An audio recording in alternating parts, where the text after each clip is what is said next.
I'm a Naval Reserve veteran, and I was in during the Vietnam conflict.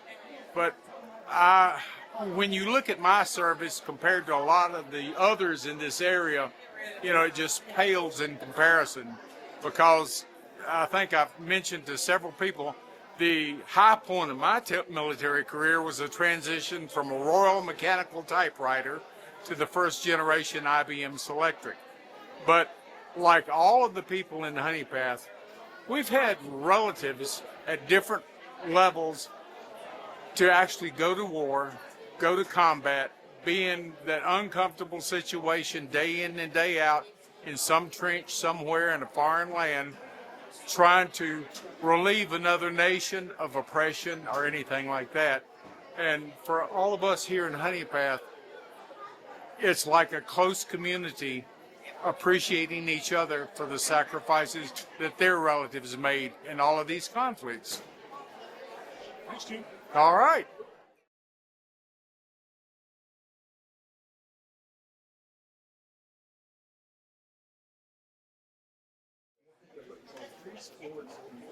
Good morning.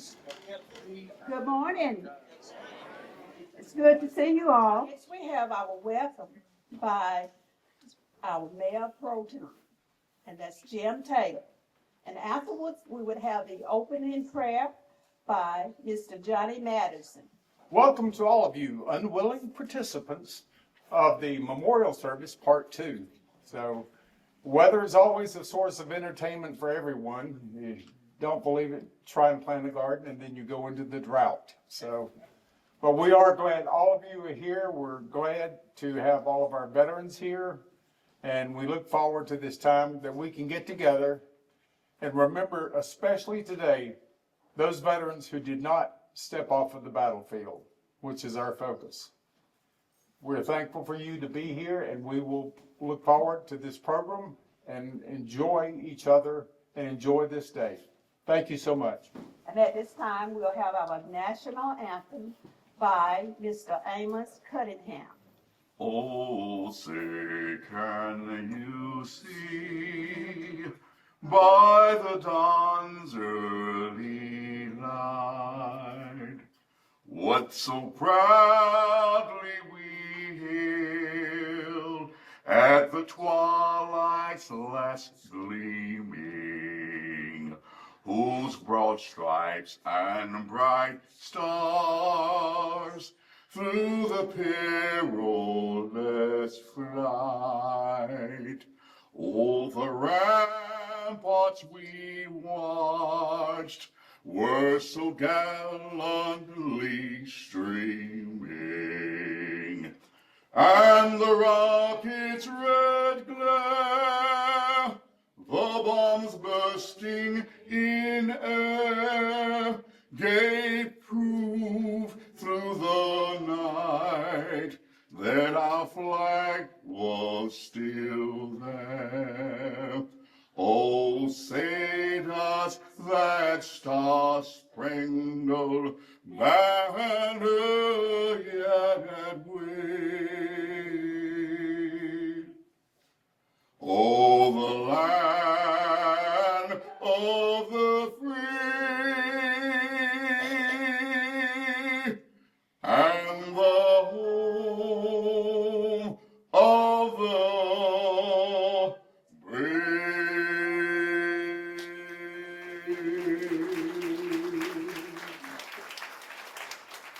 At this time, we will have the meaning of Memorial Day. My name is Jared Morris. I'm a rising senior at VHP. This morning we gathered together to honor and remember our soldiers who gave all, meaning they gave their life to serve our country. There are different days of observance throughout the calendar year, such as Veterans Day, where we honored retired military soldiers. Armed Forces Day was when we celebrate our active duty military soldiers, and 4th of July when we celebrate the birth of American independence since 1776. Memorial Day is an official federal holiday and has been since 1971. This is a time of remembrance for our fallen soldiers. America is the land of the free because of the brave. Thank you. At this time, we got a group of children, and Miss Mars, and they are called the district choir. My country takes of thee, sweet land of liberty, of thee I sing.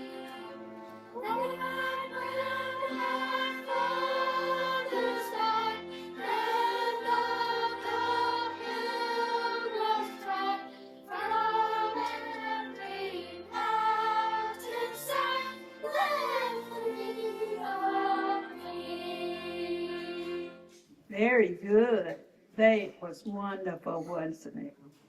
Thank you, Ms. Mars, and thank you, children. At this time, we're going to have words of memorial by our Fire Chief, Jimmy Smith. Greetings. Such an honor to be asked to come speak at this event. So then the first thing came to my mind is you are on another Memorial Day. If you ask, I bet 70% of the people would say that Memorial Day is a day for parties, pool parties, cookouts, family gatherings, trips on the long weekend to the beach and the mountains, the first weekend out of school, and the start of summer. All this is fine and fun, but this, I think there's a lot more to this holiday than just that. Everyone who knows me knows that I'm a retired family physician, a soon-to-be retired fire chief, but something a lot of people don't know is that I'm also a teacher. I've taught hundreds of firefighting classes. I've instructed at Clemson University, and I've retired recently from being an adjunct clinical instructor at the Medical University of South Carolina in Charleston. So I feel like I'd be remiss if I didn't try to teach you a little bit about what this holiday is really about. The first Memorial Day celebration around Memorial Day was done in Charleston, South Carolina on May the 1st, 1865.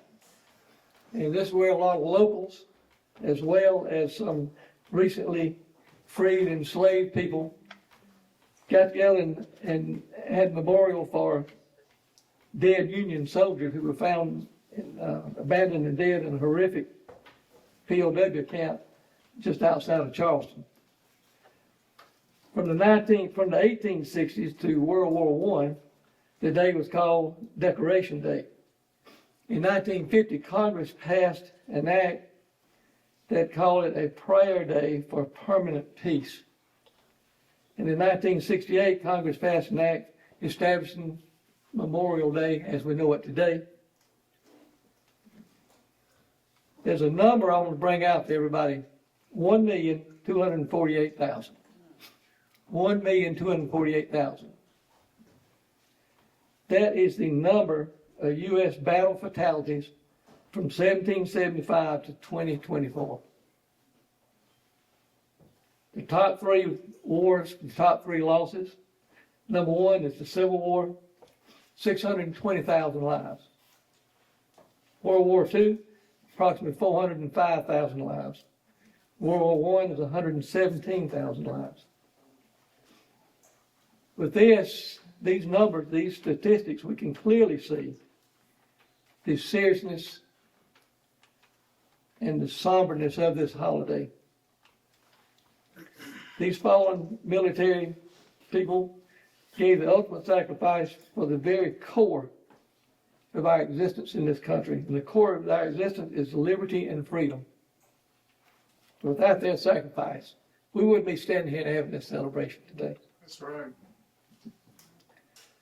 In fact, I'd like to remind everyone that every day, at least sometime of the day, you should take a minute, stop, and think about the sacrifices that have been made for our country. In closing, always remember that all who served gave some, but some who served gave all. On September 11th, 2001, the day of the horrific terrorist attack on our own U.S. soil, the mantra soon became, never forget, never forget, never forget. Well, those are powerful words. Never is a powerful word. That means from now to eternity, you never forget. And I ask today that everyone here and everyone you talk to will never forget. Thank you. And at this time, if we were up at the monument, the police department would be lowering the flag. And they are present. They were here to do their duty, but we don't have a flag on the pole that they can lower and raise. So they're back there. Let's recognize them.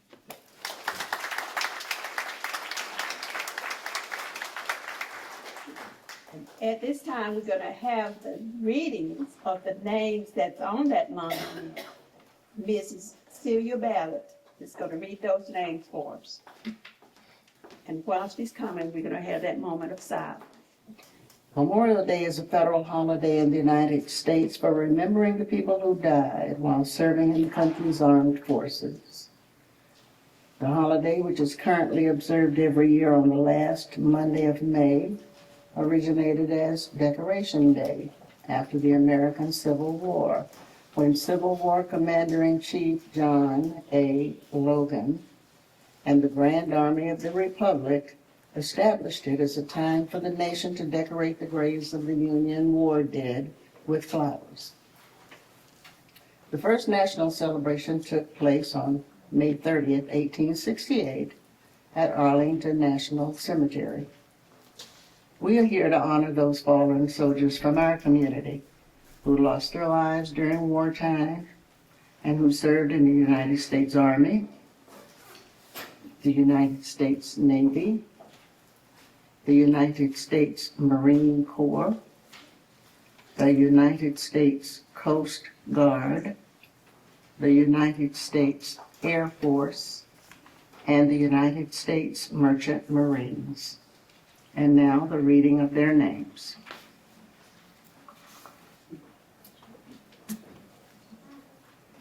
War between the states, 1861 to 1865. John J. Bagwell, James L. Bagwell, Jr., Pleasant Bagwell, George Ballantyne, James H. Rock, Barry Coker, Joel Coker, Barry M. Cox, Christopher B. Cox, Reuben C. Cox, William Cox, William F. Cox, George Davis, Joel M. Davis, Turner G. Davis, Wesley K. Davis, Enoch S. Gambrell, Enos Gambrell, Harmon R. Gambrell, James C. Gambrell, John E. Gambrell, Marion P. Gambrell, William J. Gambrell, W. F. Greer, James P. Harper, Newton Harper, M. G. Harper, William A. Huggins, James H. K., Charles W. K., David M. K., Gambriel K., Luda F. K., Reuben B. K., Reuben M. Kay, Robert C. Kay, J. Augustus Lewis, Luther H. Lewis, Edmund W. Lawless, James T. Maddox, Noah L. Maddox, Thomas P. Maddox, Ephraim W. Mitchell,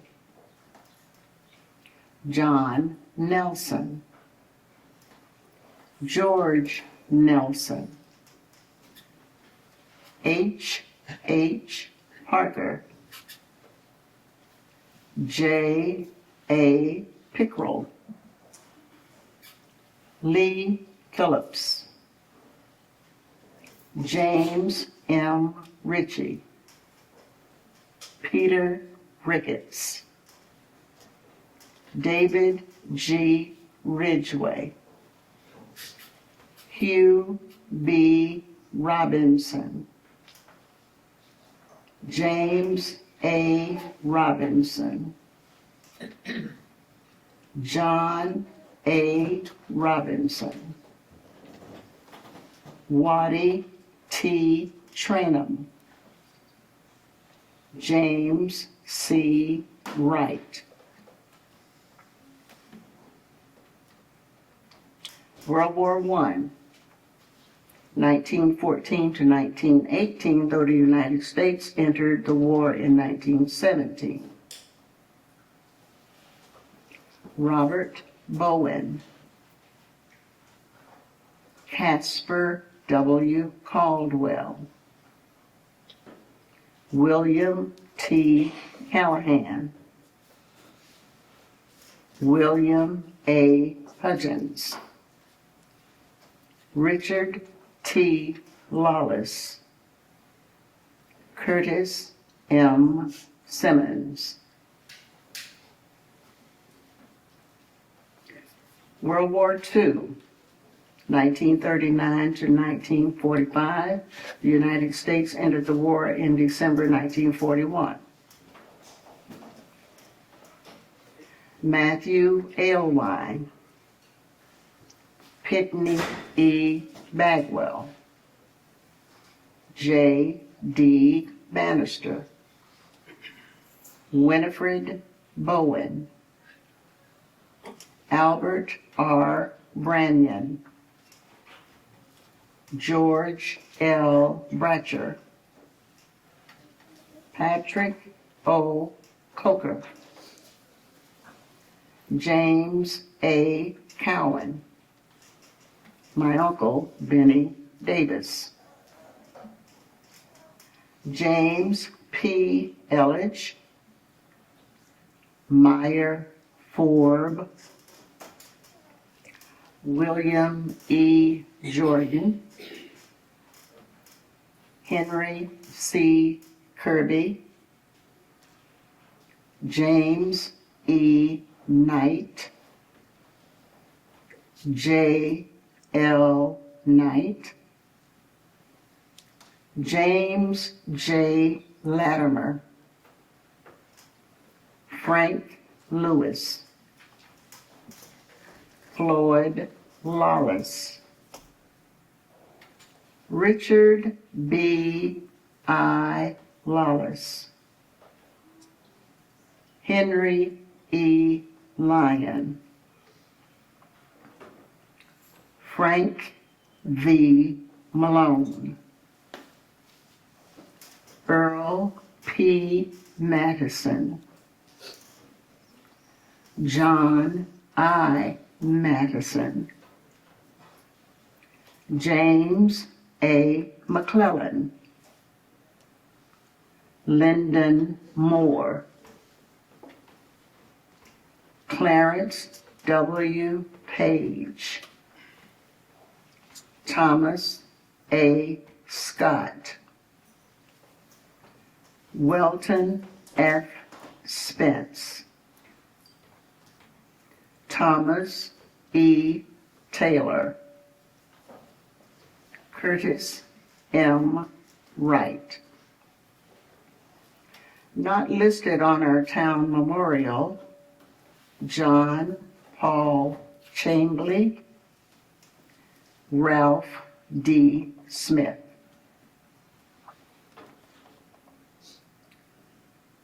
Korean War, 1950 to 1953. James Smith. Not listed on our memorial, Ulysses Chambly.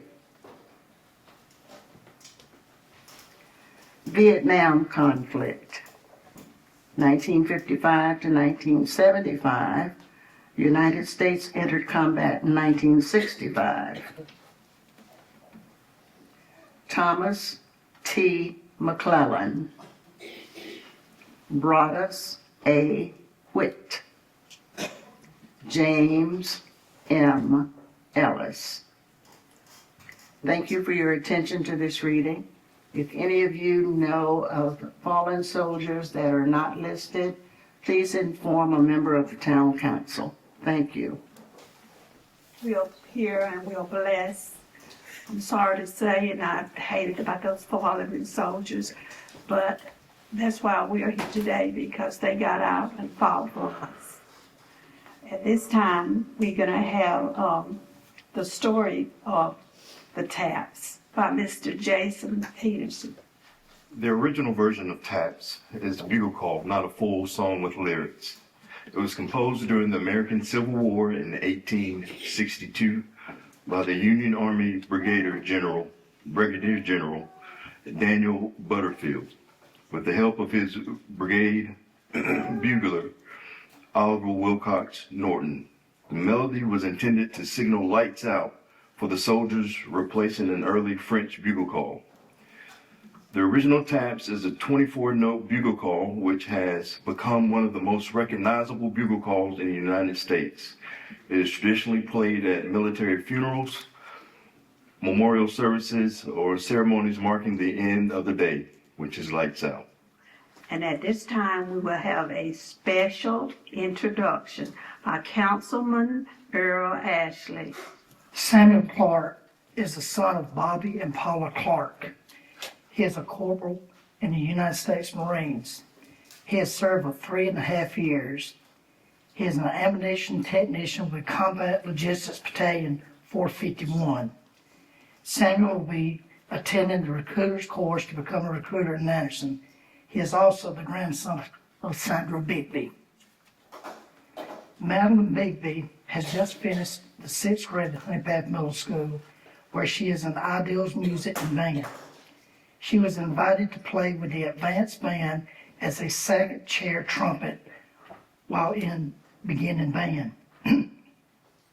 She will be playing taps today in memory of those who gave the ultimate sacrifice for our freedom. Thank you. And at this time, we will have presentation of the reading for Councilwoman Mrs. Jean Perry and USMC Marine Corporal Samuel Clark. Please come forward. I guess we're going to have to do pretend because we're not at the monument, but we're so proud of these two. Corporal. All right, Madeline.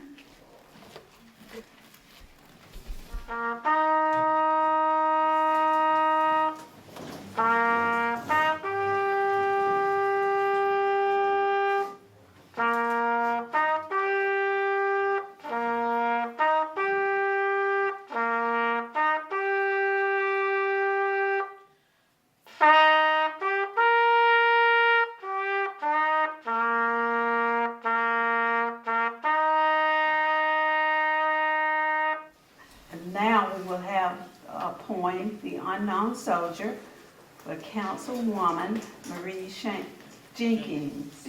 Marie Jenkins. I've had the honor of visiting the tomb of the unknown soldier and observed the changing of the guard. And today we remember all that died for our freedoms. There's a graveyard near the White House where the unknown soldier lies, and the flowers there are sprinkled with the tears from mother's eyes. I stood not so long ago with roses for the brave, and suddenly I heard a voice speak from out the grave. I am the unknown soldier, the spirit voice began, and I think I have the right to ask some questions man to man. Are my buddies taken care of? Was their victory so sweet? Is that big reward you offered selling pencils on the street? Did they really win the freedom they battled to achieve? Do you still respect the Croix de Guerre above that empty sleeve? Does a ghost star in the window now mean anything at all? I wonder how my old girl feels when she hears a bugle call. And that baby who sang, Hello Central, give me no man's land, can they replace her daddy with a military band? I wonder if the profiteers have satisfied their greed. I wonder if a soldier's mother ever is in need. I wonder if the kings who claimed it all are really satisfied. They played their game of checkers and 11 million died. I am the unknown soldier, and maybe I died in vain, but if I were alive and my country called, I'd do it all over again. Thank you for letting us be a part of this today and coming out to Honea Path. This is what makes our part of the state so special. I was in Iowa yesterday, I'm here today, and I'll be in Due West this evening. Our small towns don't forget. As Jimmy said before, you never forget, and we don't forget. And I just want to thank you for the honor and privilege of allowing me to serve you in the South Carolina Senate. If there's ever anything we can do, please contact us. Thank you.